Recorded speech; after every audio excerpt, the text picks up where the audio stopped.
esta historia.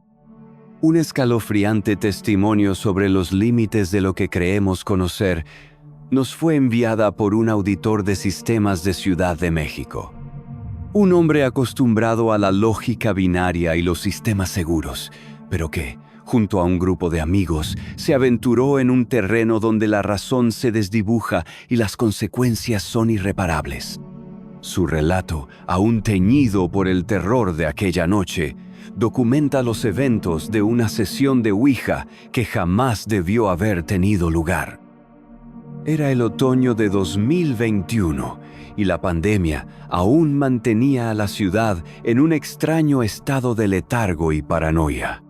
Las reuniones sociales eran escasas y, para un grupo de amigos universitarios como nosotros, yo, Mateo, un aspirante a auditor de ciberseguridad, Sofía, estudiante de literatura, Carlos, el pragmático de ingeniería civil, y Ana, la más espiritual, apasionada por el ocultismo, el aburrimiento y la curiosidad empezaron a hacer mella. La idea de la Ouija surgió de Ana, casi como un juego, una forma de romper la monotonía y el encierro. Teníamos 20 y pocos años, éramos jóvenes, escépticos en su mayoría, con la suficiente dosis de arrogancia para creer que éramos inmunes a cualquier superstición. La sesión se organizó en el departamento de Sofía, un viejo edificio en la colonia Roma con techos altos y pasillos oscuros que, en retrospectiva, ya poseían una atmósfera particular. Ana trajo la tabla. No era de esas tablas de juguete, era una tabla artesanal, comprada en un mercado de Sonora, con letras e incluso símbolos astrológicos grabados a mano, y una plancha de madera pulida que hacía las veces de puntero. El ambiente se preparó según las reglas que Ana había investigado. Velas negras en las esquinas de la mesa de centro, incienso de sándalo para limpiar el ambiente, y las luces de la sala apagadas, dejando solo el parpadeo ámbar de las velas. El aire se volvió denso, pesado, cargado con el olor dulce del incienso y la cera quemada. Nos sentamos alrededor de la mesa, cada uno con un dedo índice ligeramente apoyado sobre el puntero. La noche era oscura y lluviosa. El sonido de la lluvia golpeando los cristales se unía al ominoso crepitar de las velas. Al principio, nada. La plancha no se movía. Nos miramos, algunos con sonrisas nerviosas, otros con desilusión. «Quizás no hay nadie», bromeó Carlos, siempre el primero en romper el hielo. Ana, con los ojos cerrados, recitó en voz baja una frase en latín que había encontrado. De repente, la temperatura en la sala bajó drásticamente, un frío helado que no tenía nada que ver con la lluvia exterior. Las llamas de las velas danzaron salvajemente, a punto de extinguirse. El puntero, bajo nuestros dedos, se movió, lentamente al principio, con una resistencia extraña, luego con más decisión. Se deslizó hacia el sí. Preguntamos, ¿hay alguien con nosotros? El puntero se movió hacia sí. ¿Eres un espíritu bueno?, preguntó Sofía, su voz apenas un susurro. La plancha se deslizó hacia no. Una risa nerviosa se escapó de Carlos. «¿Cuál es tu nombre?», pregunté yo, intentando mantener la calma. El puntero empezó a deletrear, letra por letra. Ma-L-K. El nombre resonó en la sala. Ana, que parecía saber de qué iba el asunto más que nosotros, preguntó, «¿Quieres decirnos algo, Malek?». La plancha se movió de nuevo, deletreando lentamente. V-U-E-L-V-O-A-C-A-S-A. La frase nos heló la sangre. Volver a casa, ¿qué significaba eso? Carlos, el escéptico, intentó mover el puntero a propósito para desenmascarar a Ana, pero la plancha se resistió. sentimos una fuerza innegable empujando en la dirección opuesta a la suya. El aire se hizo más pesado y el olor del incienso se transformó. Ahora, un hedor metálico, a hierro viejo y azufre quemado, impregnaba la habitación. Las luces de la calle que se filtraban por la ventana parecieron atenuarse. De repente, la plancha se movió con una velocidad sorprendente, sin tocar las letras, sino trazando círculos erráticos por toda la tabla, una y otra vez, antes de detenerse abruptamente sobre la palabra adiós. Ana, pálida, se apresuró a decir: «Rápido, hay que cerrar la sesión correctamente. Hay que decir adiós y mover el puntero a adiós». Pero antes de que cualquiera pudiera reaccionar, el puntero se levantó de la tabla por sí mismo, levitó por un instante y luego, con un ruido seco, se estrelló contra el suelo. Una de las velas se apagó de golpe y el hedor a azufre se intensificó. Ana gritó. El miedo, crudo y primitivo, nos invadió. Habíamos perdido el control. La noche después de la sesión fue un infierno. Sofía, que vivía sola, empezó a escuchar ruidos. Golpes secos en las paredes, rasguños en su puerta, un arrastrar de muebles en la sala que al investigar resultaba vacía. Llamadas telefónicas a su número fijo que, al contestar, solo emitían un zumbido blanco y una interferencia extraña que simulaba una voz distorsionada. Los objetos pequeños, como llaves o adornos, se movían de lugar, apareciendo en sitios imposibles. Una noche, Sofía despertó con una sensación de frío glacial y vio su propia figura, pálida y translúcida, sentada al pie de su cama, observándola. Gritó, pero la figura se desvaneció antes de que pudiera encender la luz. Las ojeras bajo sus ojos se hicieron profundas y su piel adquirió una palidez enfermiza. Dejó de dormir. Carlos, el pragmático, empezó a sufrir de una inexplicable pérdida de memoria a corto plazo. Olvidaba conversaciones, dónde había dejado objetos importantes e incluso a veces cómo había llegado a ciertos lugares. Pero lo más perturbador fue que comenzó a dibujar. No era un artista, pero sus cuadernos se llenaron de garabatos obsesivos, figuras geométricas intrincadas que se repetían, patrones circulares, y lo que parecían ser cadenas de símbolos que yo reconocí vagamente del tablero de la Ouija.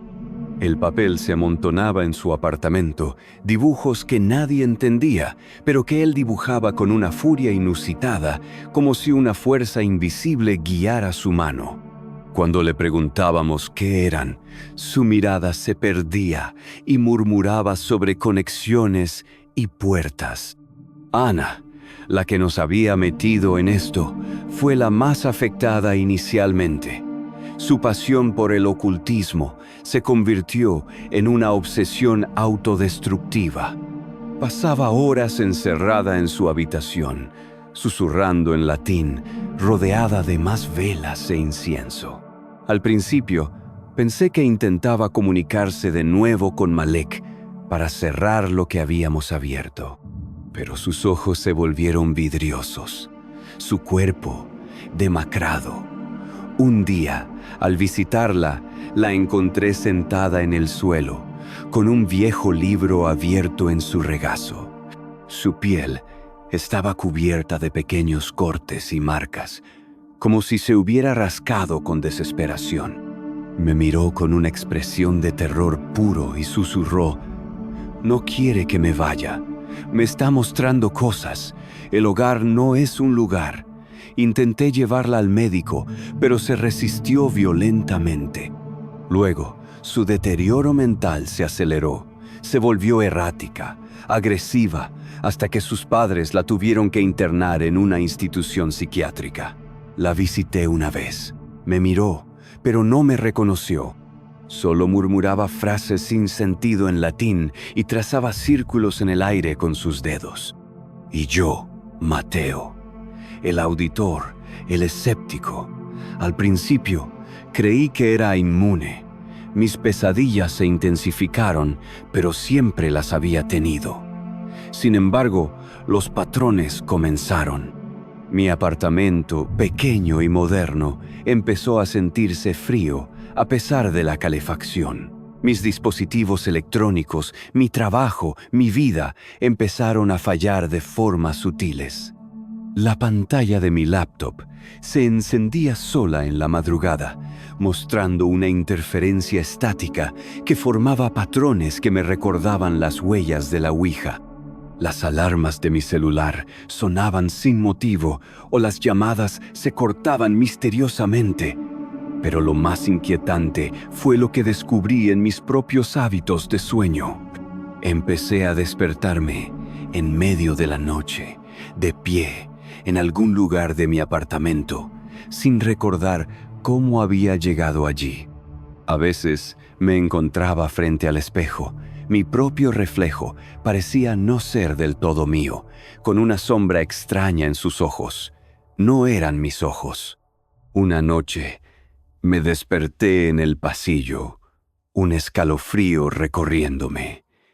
Mis pies estaban fríos, a pesar de las calcetas, y al encender la luz, vi las marcas en el suelo de mi apartamento, unas pequeñas huellas de arrastre, como si algo invisible hubiera sido arrastrado desde mi cama hasta el pasillo. La plancha de la Ouija, la que se había caído, no estaba en el departamento de Sofía. Estaba en mi closet, debajo de mi ropa, con el puntero justo encima, apuntando a la palabra sí. El terror se hizo real, tangible. Malek. Vuelvo a casa. Lo que creímos un juego, una superstición, había abierto una puerta. Y el hogar no era un lugar físico, sino nuestras propias mentes, nuestros cuerpos, nuestras vidas. El adiós de la tabla no fue una despedida, sino una declaración de entrada. Los golpes, los rasguños, los murmullos, el hedor, no eran solo manifestaciones paranormales. Eran los intentos de una entidad por manifestarse, por consumirnos. Los patrones de Carlos, la figura de Sofía, la locura de Ana, eran las huellas de esa invasión. Aprendí que el verdadero horror no reside en los espíritus que se manifiestan con cadenas y lamentos, sino en las entidades que se aferran, que corrompen desde dentro, que usan nuestros propios miedos y nuestras propias mentes como herramientas. No hay forma de cerrar una sesión cuando la puerta ha sido arrancada de sus goznes. Esa entidad, Malek, o lo que sea que se autodenominara así, no necesitaba la tabla de Ouija para manifestarse. La tabla fue solo el umbral. Habíamos proporcionado la invitación, la validación, la apertura. Hoy vivo en un estado de constante vigilancia. Mi trabajo en ciberseguridad, que antes me parecía tan lógico y controlable, ahora se siente irónico. Paso mis días asegurando sistemas, cerrando puertas digitales, pero sé que hay puertas que ninguna encriptación puede proteger. A veces, en el silencio de la noche, cuando las luces están apagadas y la ciudad duerme, siento el aire frío en mi habitación y juro que el olor a azufre vuelve. Y cuando mi computadora se enciende sola o mi celular recibe una llamada vacía, un escalofrío me recorre la espalda. Porque sé que Malek no se fue, solo se quedó. Se quedó en la mente de Sofía, en los dibujos de Carlos, en la locura de Ana, y se quedó conmigo. Una presencia silenciosa, esperando el momento, el fallo, la grieta en la cordura, para terminar lo que empezó aquella noche. El hogar no era un destino, era una conquista, y yo, un auditor de sistemas, No tengo cómo auditar mi propia alma.